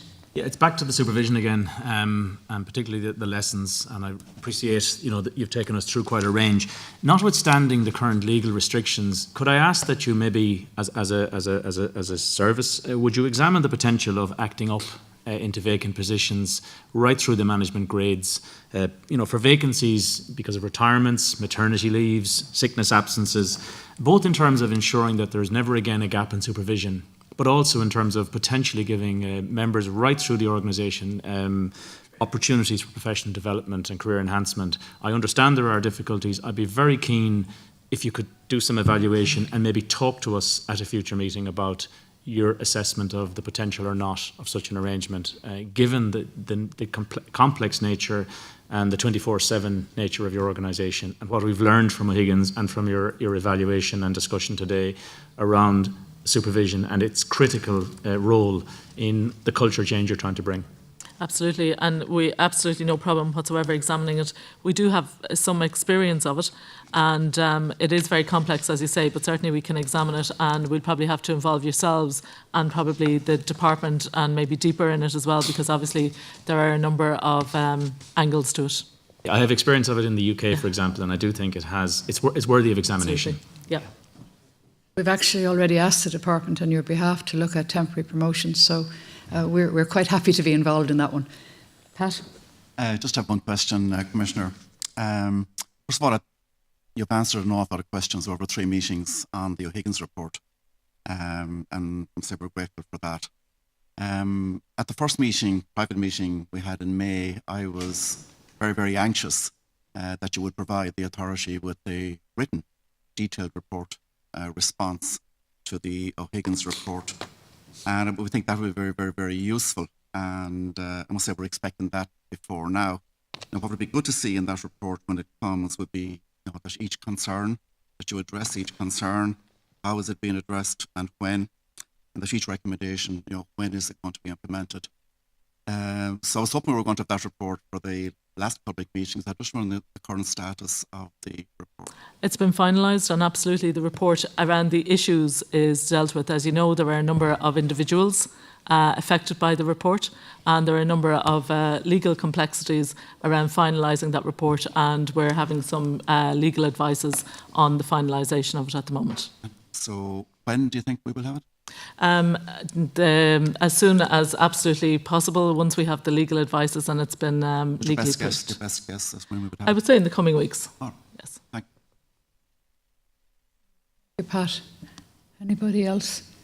Just one question from me before we close, Commissioner. The crime statistics were published, so it would be remiss of us not to give them a minute, seeing that we're having a public meeting. And I guess in the interest of time, we should focus on where are you worried, rather than we note the successes in relation to burglary in particular. We note where the numbers have gone down. But could you give us your sense of where you're worried, where the trend is going the other way, and what you might say to reassure the public in that regard? I think, as you say, Chair, there are a number of very positive successes. There are a number of areas that I wouldn't say we're concerned about. We're actually not surprised. We had more or less predicted that they would be there. But maybe I'll get Dr. Singh again to speak to that. So again, we've seen some positives, but one of the areas that we have seen beginning to turn is our assaults, our minor assaults especially. I think we've seen a very strong correlation between the nighttime economy and assaults. Our assaults came down drastically from about 2008 to, I think, 2010, 2011. But as the nighttime economies began to kind of re-emerge, we've seen our assaults beginning to increase again. This is something that we spotted a few months ago, in fact, more than a few months ago. So we're putting together a similar plan. Indeed, some aspects of that plan have already been rolled out, which is kind of following the 4-type model. It's not just one approach, it's not just enforcement, but it's actually using kind of a wider set of strands to try and tackle the problem.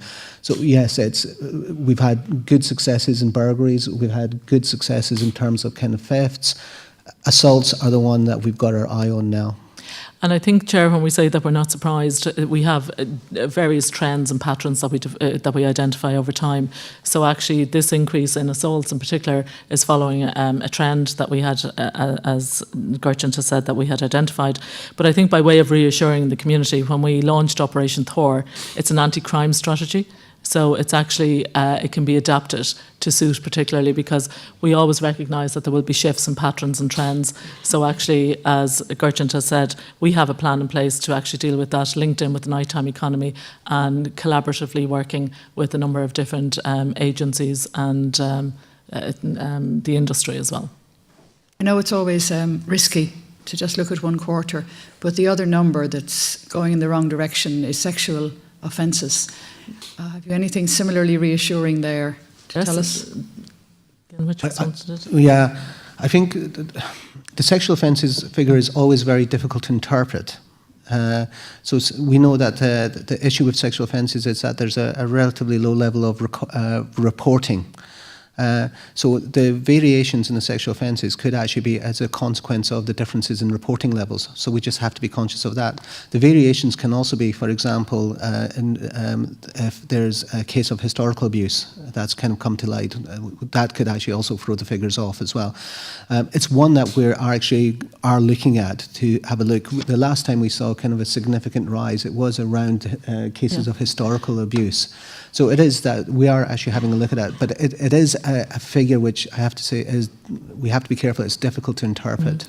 And I think also in terms of the Protective Services Bureau, as Gretchen said, we need to drill into that figure more to get a sense of, is it increased confidence in reporting? And particularly, is it increased confidence with the work that the Protective Services Bureau are doing in bringing forward historical cases? So it's far too early to say that just yet, but we're very mindful of it. And maybe if I can say, Chair, because I think it comes back to something that Valerie said earlier, and to the community, I think it is important that irrespective of the crime, that people do come forward and report if they're the victim of a crime to Garda Síochána. And, you know, again, in confidence that their crime will be properly investigated, thoroughly investigated, and most importantly, that they, as a victim, will be supported through the process, through our Victim Service Office. And one of the big different things is that actually that commitment to making sure that the victim is supported right throughout the process and the appropriate referrals made. So what I would encourage anybody that is listening or watching today is to ensure that they, if they become the victim of crime, that they actually report. If they believe that they have information in relation to crimes that have happened, any crime at all, that they have the confidence to come forward and talk to a member of Garda Síochána, and that information will be treated very sensitively. And, you know, I think together we can make the community a much safer place, but we really depend on the support of members of the community and people having the confidence in us to come forward and report their crime. Just to add very, very quickly that I would also hope that the increase in the sexual offences might not just be a reflection of increased reporting, but also improved recording, which was, of course, an issue pointed out previously. Yeah.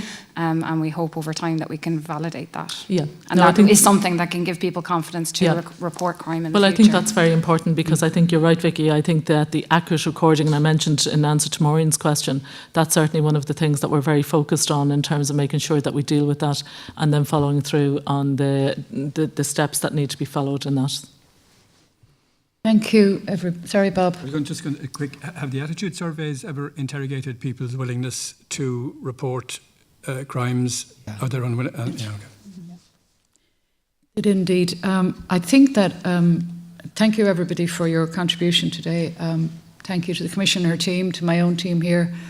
I think the Commissioner's call in her remarks to encourage people to come forward and report incidents and crime is something that we would endorse. And I guess if we've been about anything here today, it's been about trying to shine a light on what will happen after they do that, to make sure that there is confidence that they wouldn't experience some of the treatment that victims clearly experienced as set out by Mr. Justice O'Higgins, and that there would be supervision to make sure, as far as possible, as Jack keeps reminding us, clearly 100% is beyond us all, but as far as humanly possible, that there will be supervision systems, performance management systems, and recording systems in place to make sure that when victims do come forward, that things happen as they should happen, in everybody's interest, and community confidence is at the heart of it all. So I'd like to thank you very much for being with us this afternoon and for the information you've shared with us. We will adjourn until the next time. Thank you very much. Thank you. Thank you very much. Thank you.